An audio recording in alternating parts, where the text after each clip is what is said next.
In a year where we get a sequel to Scream, Evil Dead, and The Exorcist, who would have thought Saw would be the franchise to give us the best sequel of the year?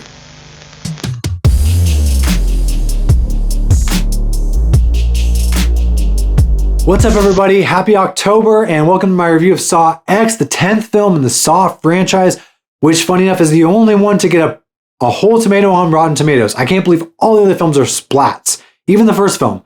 I think that has a lot to do with just over the years, people have become like familiar with what to expect from a Saw film. So people are reviewing it based upon the idea of what a Saw film is supposed to be. So I think that like the first film, if it were to come out now, would be a solid or a whole tomato, but because it was like the first film at the time, it got a splat. So I definitely think that has a lot to do with it, but it's still insane that the 10th film in the franchise is the only one to be positively reviewed according to Rotten Tomatoes. Not just saying whole tomato, that's just insane. And yeah, Saw X was a good sequel. I can't believe in a year where we have Scream and all these franchises are getting sequels, Saw is the one to actually pull it out. I am shocked. I would have never told you at the beginning of this year that Saw was going to be the best horror sequel or franchise sequel that we were going to get this year. In my opinion, it is. Before I get into all the positives and negatives about the film, I really just want to talk real quick about the fact that it's called Saw X, which does drive me up the wall. I talked about this in my trailer review. I'm just going to mention it again real quick because I don't know why it's called Saw X. I mean, I do know why it's called Saw X. They can't pass up the chance to call it Saw X. It's a good title, good poster, but it's not the 10th film because there's no 9th film. There's no 9th film. There's Spiral. There's no 8th film. It's Jigsaw. There's no Saw 8. So it's not Saw 10. Drives me absolutely crazy. Okay, enough with that. I'm going to stop ranting about that. This is going to be a spoiler review. So from here on out, consider yourself warned. There will be spoilers. And let's get right into the things that I really liked about Saw X. First thing is I do think that they finally, like I kind of expected with Jigsaw and hoped for with Spiral, they finally seems like they went back to the drawing board, came up with a new idea, and brought us something new and fresh into the franchise. Yes, it's the same characters. Yes, it's the same story. Yes, it takes place between 1 and 2, Saw X or Saw 1 and Saw 2. So it's not new in that regard, but they actually like went and brought us a completely separate side story that's open and closed. It's not some like brand new hidden character or some twist that's like, oh, this has been going on the whole time and we've got to wrap this all up, or some like big thing that's supposed to tackle all like 9 other movies, but it's just an individual story that takes place between 1 and 2. We already know Jigsaw as a character, so fleshing him out more is a good idea. Getting a little more of what happened to him in that is a good idea, while it makes not really a lot of sense because there's not really time for this movie to exist. This is the way I think that they should have gone about a sequel, because if you're going to tie things together, let's just get an open and closed story that takes place somewhere in here. Otherwise, you've got to continue on with some of these other characters. So I think they did finally do a good job coming up with something new to show us. I do think that the acting in this is way better than a lot of the other Saw franchise. I think Tobin Bell does bring a great performance, one of his best for sure. And this movie does really ride on him. You know, a lot of the first part of this film, there's not a lot going on. It's all Tobin Bell carrying this in his performance. And I do think he does a really good job. While I don't necessarily agree with everything that happens in the first half of the film being the best thing I've seen in a Saw film, I do think that him and I'm just saying more of his character and what he brought to the table was really good. I think a lot of the supporting cast is really good as well. A lot of the people in Traps, I don't remember any of their names. I don't know the actors. I probably should, but all of the supporting cast for the most part was really good. Amanda was also good for the most part. We get a little more of her in here than we've gotten in the other films, and I think she was actually pretty solid. The music in Saw X is also very good. It's very familiar, as we've come to expect from a Saw film. That sort of like industrial type sort of metal, but like horror theme music. It's all there. It's familiar, but it still feels kind of fresh. It feels like it's fitting with the movie. It's not quite as jarring, I don't think, as some of the other sequels where there's like stuff happening and there's just like this crazy over the top music going. Yeah, I get it. It's a Saw film. That's like fine. but I think they did a better job in this film with the score just really matching the tone better, except for maybe the end of the film, where I think it actually could have been amped up a little better or a little more for the climax of the film. But for the most part, I think the music is solid across the board. I actually think that this film is shot very well. One of the best shot sequels for the most part. I'll get into my negatives about like how the film looks. I'm not talking about how the film looks, just in terms of how it's shot, how it's presented and cut together. I do think that it was very competently shot. It actually feels like, you know, we're at locations. It actually feels like we're seeing what's going on in the scene. It's not just crazy like close-ups and things that are super jarring cut together. I mean, there's some of that. Obviously, it's a Saw film, but I think for the most part, it feels like competently shot, and like they were really trying to let us like see what's going on, what's happening with these characters, some more wide shots, some more of the environment. I think the set design for the most part is pretty solid. I definitely think that the traps in this film are good. And since we're talking about spoilers, I do absolutely hate the first trap because it's a fake out, but I'll get into that again in my negatives here in a second. But I like the way it looked. I do also really like a lot of the designs for the other traps, even if they did seem a little bit impossible to escape and impossible to come up with in the time frame. I think they were actually very creative, and it's hard with the 10th film in the franchise to come up with new traps and to come up with new creative ways to kill people. So I do think that the traps in this film are really good.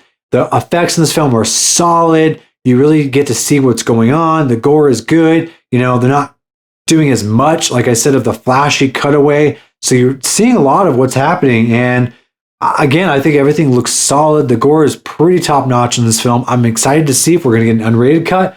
I have a feeling we probably won't with this one. Maybe. It's a Saw film. So top notch over there. And then I do think also that the storyline that they come up with in this film is solid. I do think it makes, unfortunately, it does make, you know, Tobin Bell's character Jigsaw out to be kind of like a good guy. And so I don't know. I'm a little torn on how I feel about that, but I do like the film has always tried to get us behind his motivations in the first place and making other characters seem really terrible. So it does the same thing. It just kind of does it to another level, kind of goes to a 10, where it really makes him seem like a good guy. And again, I'll get a little bit into my negatives about that in a second. But I do think that it does make us care about Jigsaw more. It does make us understand a little bit more about why he's so, like, he wanted to put so much effort into this and why he cares so much. And that it makes us feel a little more like he did try to actually get better. He did try to look for a cure for himself. He did try to do some things to like continue living, not just like put all his time and effort into traps and everything. So I do, and then they do try to do a little bit of humanizing him with like the guy who was going to steal something and then decided not to steal something. And of course, him with the kid, which is a little bit, but I do think that they did a good job also showing his rules and how he does want to give people a chance to live, but at least for the most part, towards the end, but they, of course, choose not to. I think the twist, for the most part, was okay. I think it was decently well done. It could have been better executed, but it was well written. It did make sense. It didn't just come out of left field. It was predictable, but like not to the point where I knew exactly what's going to happen. So in that sense, I do think they did a good job writing a compelling story, something that makes sense. It's open and it's closed, and we don't have to like wait for another film to tie everything together. So it's really hard to do that with a 10th film in the franchise. And honestly, this film is way better than it had any right to be. So let's get on to the negatives. But for the most part, this was a solid sequel. I'm really excited that we got this. And, you know, if you haven't seen it yet and you're watching my spoiler review, you should go check it out. One of the things I really didn't like about Saw X, and first thing is, I don't really like the way this film looks. Now, I understand why it looks the way it does. And I know a lot of people are going to disagree with me, but it looks like they threw a ProRes filter on. The whole film is like this like yellow because it's set in New Mexico, and of course they've got to throw like the yellow on, and like the highlights are way blown out, and it just looks, I get it's supposed to look like it took place between the first film and the second film. I understand that. But when it comes to a Saw sequel, I tend to prefer something that looks like Jigsaw. Yeah, I get that that was supposed to be like the first film, and so it should not have looked all like high quality 4K and clean like it did. I understand that it shouldn't have, but this is a Saw film we're talking about. It's not like we're really splitting hairs. This is not like, Sicario 2 or something where it really has to fit with the world. It is, as long as you understand this is a Saw franchise and there's traps, I mean, I feel like we're splitting hairs a little bit. I prefer personally to look at a cleaner looking film, that maybe I understand for like it could be more stylized. It doesn't have to look like super clean and digital. I'm not necessarily looking for like a digital looking film, but I don't like it to look so artificially aged, like it's supposed to look really low budget and old. So I'm not really a huge fan of the way this film looks. Certain parts, I think it was distracting to me. I'm like, it looks older, but Tobin Bell looks old, and like it did, it's like we see he looks old. We're ignoring that, but yet you want to make it look like it's between 1 and 2. And I think I would prefer maybe a cleaner looking film. Again, maybe not necessarily like clean in the digital sense, but not so like blown out highlights, and it's just like hues of like color shifts, yellow, and these like tones that are supposed to make it look low budget, like it was like the first film. The other thing I really did not like is that fake out trap. I was really irritated about that. I don't know if they did a fake out trap because they wanted to actually fake out the audience, or because they wanted to show Tobin Bell's character Jigsaw trying to actually give people a chance, like, oh, he didn't steal it, so I was planning. They wanted to show inside his head, or if they literally were thinking when they're making this film, he did a lot, and this is between 1 and 2. I don't know if he has time to do a whole nother trap. I honestly think they might have been like writing it and be like, does he have time to do that? I don't think he has time to do a whole nother trap. Let's just scrap that. But it was stupid, and it's the cover of the poster, and I absolutely hate that. I hate that it is the cover of the poster, and it's not a real trap. That was super irritating to me. I don't know if other people cared as much as I did. It seems like no one else did, but that really irritated me, especially the fact that it's the cover of the poster. If they didn't make it the cover of the poster, I wouldn't have cared as much, but it's like that's what you're going into the Saw movie for, to see the new traps, and that's not even like in the film. It's not even a real trap. So that really bugged me. The other thing is, and this could be just my theater, I have only seen it one time, so I could be wrong, but I thought that the sound was not well mixed in Saw X. And again, it could have been my theater, but I think aspects of it are the movie. During that fake out trap, I couldn't hear what the heck Jigsaw was saying. It was like all staticky radio, and then it was like cutting, and the guy was like talking like, oh, and it was like mumbling, and he's like, just do this thing, and you'll get free. And he was like explaining the rules. I couldn't hear a thing they were saying. It was all staticky and distorted, and like the levels were way off, and super loud in parts, super quiet in other parts. Couldn't understand what the heck it was saying. So was that your theater too, or was that just me? Because I don't know. I haven't watched a lot of reviews, but I haven't heard anyone else complain about that. But it was like the entire film had issues like that. And there were moments in the film where, when someone's speaking and the audio makes it sound like they're right in front of you and they're speaking, but then like the camera will cut and the character is like over here on the side off screen, and you'll hear like their dialogue is coming from over here. So it's supposed to sound like it's coming from behind them and they're talking to this character. Every time like that would happen, especially towards like the third act in the film, and they're like in the room, we've got like multiple characters going on, and the camera would turn and the character's over here. Every time that would happen, it would sound super clean when they're on camera, and as soon as they would turn, it sounded super ADR. It sounded really fake, like it was way too loud too. It sounded way off. Like it wasn't like ADR poorly used, like because you can't see their face. It was poorly mixed, so it sounded like it was coming from above you rather than where it was supposed to be, and way too loud. It was over the music, and like this character's talking, and they would say their line, and then it would be like twice as loud over here. So it was really, really distracting to me. Again, it could have just been my theater, but I was continually through the movie, there were sound issues and parts of dialogue I couldn't hear. So let me know if that's just my theater, or if you guys had issues with that too. It feels like it just felt very like rushed mix. The other thing I didn't really like about Saw X is just while I enjoyed the character development we got from Jigsaw, it did really, really try to make you feel for him. Like that little boy, I mean, come on. They were really trying to like dial up the like cringe factor a little bit when he's like playing soccer and there's like, or fixing his bike or whatever he was doing. And then he's like kicking the soccer ball against the wall and like the boy comes in and Jigsaw is like, this is an unforeseen, thing or whatever. I mean, they were really, really trying hard to make you feel like Jigsaw's a good guy and he cares about kids. And it was just a little too much for me, especially towards the end. Why was that boy even there? And then I get that these characters are supposed to be bad characters. I get that.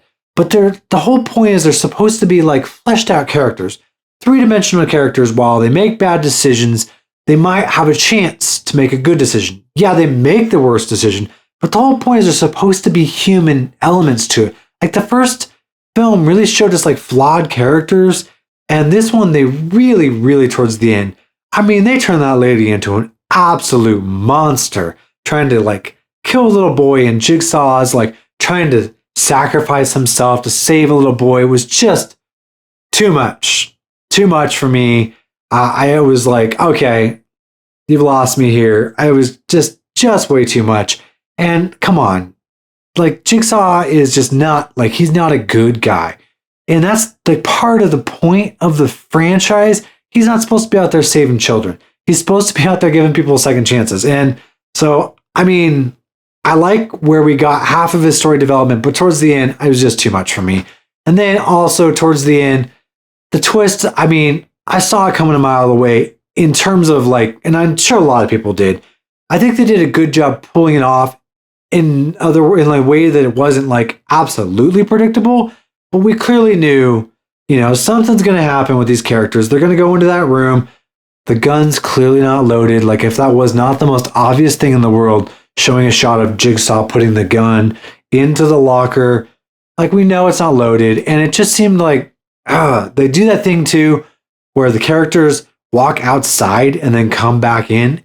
Anytime they do that in the movie, it drives me up the wall because as soon as you take that character and they're like free and outside, you've lost me.